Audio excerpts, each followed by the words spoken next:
There is a lot going on in these days. It's kind of hard to keep up, and then you don't want to keep up. And then you try and keep up, and you don't want to keep up. And yet here we are.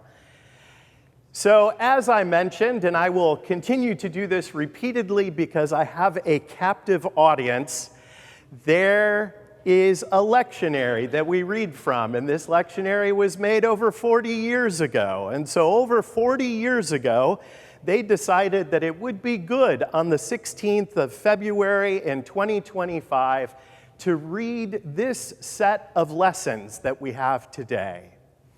Blessed are you who are poor. Woe to you who are rich. Now, it is impossible to read this text today and not have in the back of our minds the richest man in the world with glee, throwing programs that support the hungry worldwide into the, I think the word was, wood chipper, or to reference the poor as the parasite class.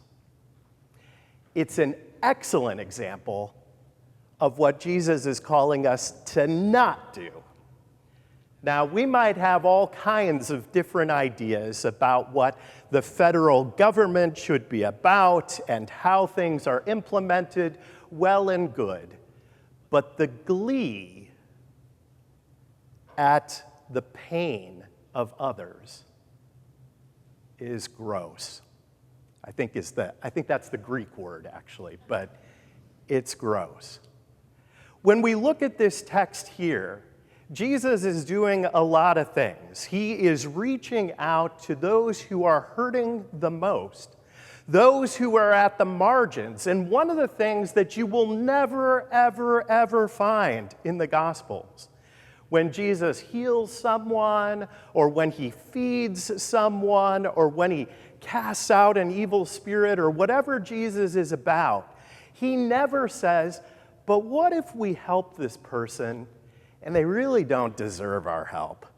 What happens if we accidentally make somebody's life better who didn't deserve it? Is there a way, Peter, James, John, can you vet these people in some fashion so that we can understand if they really deserve our help? Said Jesus, never did Jesus say that. As Christians, we are called to risk that we might improve someone's life who was unworthy, like us. In the readings that we have for today, there are two things that I want you to hold together. One is some outstanding examples in our contemporary society of what not to do. But the other piece that I want you to remember is that these gospel readings every single week are for us as much as they are for someone else. And I think it is important for us to hang on to it, because when we think of Jesus coming among us to move us into a different place, we often are so glad because our neighbor really needs it, right? But not so much us. We confess that we are in bondage to sin and cannot free ourselves. We have sinned against you in thought, word, and deed, by what we have done and by what we have left undone. When we look at the readings that we have for today, we also get some very harsh language about the human heart, the one that is in bondage, the one that is curved in on itself, the one that is oriented towards the world only for self-benefit at the expense of others. That is this human condition that we find ourselves in. Often it is fear of death that causes us to scrabble in such a way to ensure that we have survived or thrived or become the first trillionaire in the world or whatever the case might be. This is our universal human condition that we wrestle with. But in baptism, just as the trees by the stream are watered, so too we take on Christ. We take on Christ in our birth, in our death, in our resurrection. We take on the heart of Christ into ourselves. This reading reminds us that this is not all about us. It is a call from Christ to turn our hearts towards the other, the hurting, the broken. And that's hard. It's hard enough that the gospel writers begin to wrestle with this text as we get a couple of generations out. We have Luke, who says, "Blessed are the poor." Now, generally speaking, in biblical scholarship, the sense is that if the same text is in more than one document, the shorter reading is likely to be the more historically accurate.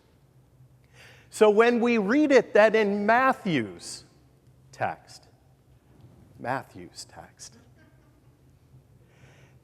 must have served in Palo Alto, because when we read the Beatitudes there, Jesus is high and lofty on the mountain, not on the plain, the level place with everyone else. And in Matthew's gospel, blessed are the poor in spirit. Do you note how that just sounds just a little different? Blessed are the poor versus blessed are the poor in spirit. Jesus is talking about the poor. He is talking about those who are without.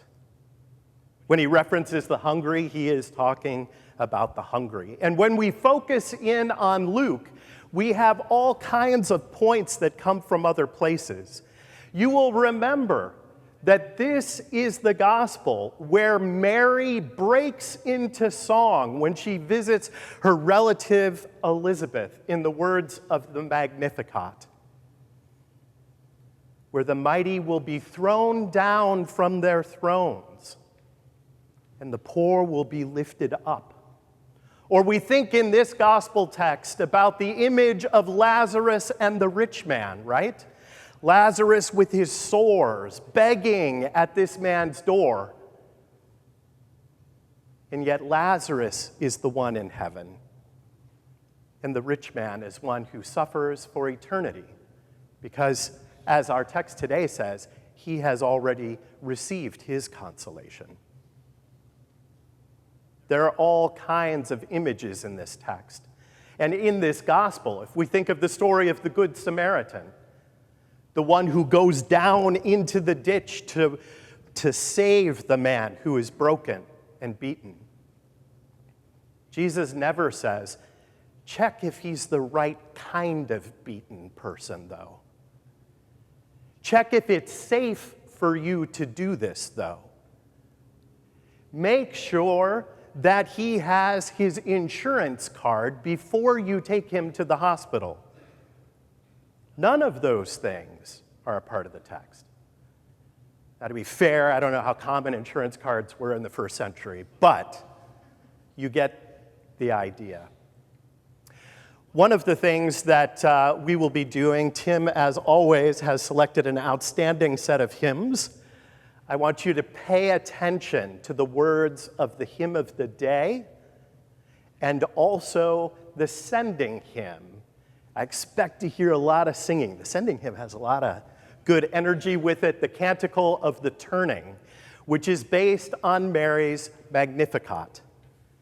God's justice coming into this world. So note those words while you sing vigorously.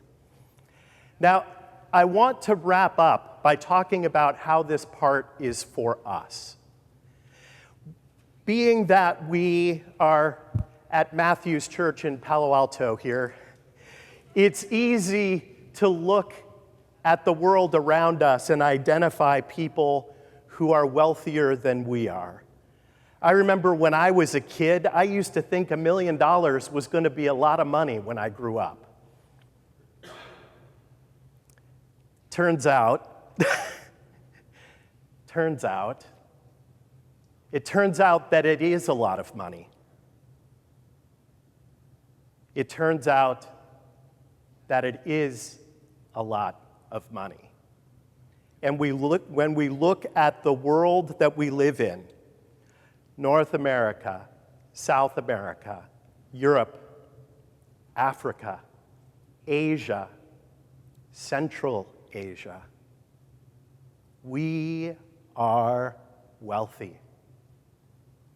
It may not feel like it. We may get bills in the mail that make us think, ouch, that hurts. But nonetheless, we are wealthy.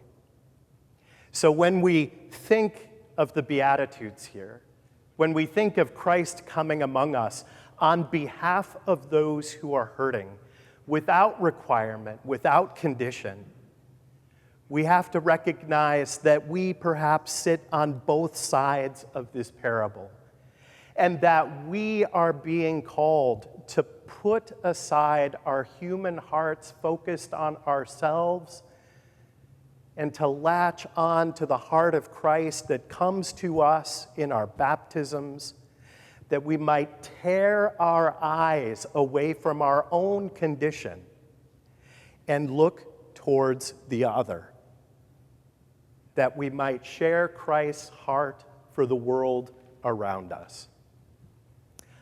Amen. Please stand as you are able and sing robustly.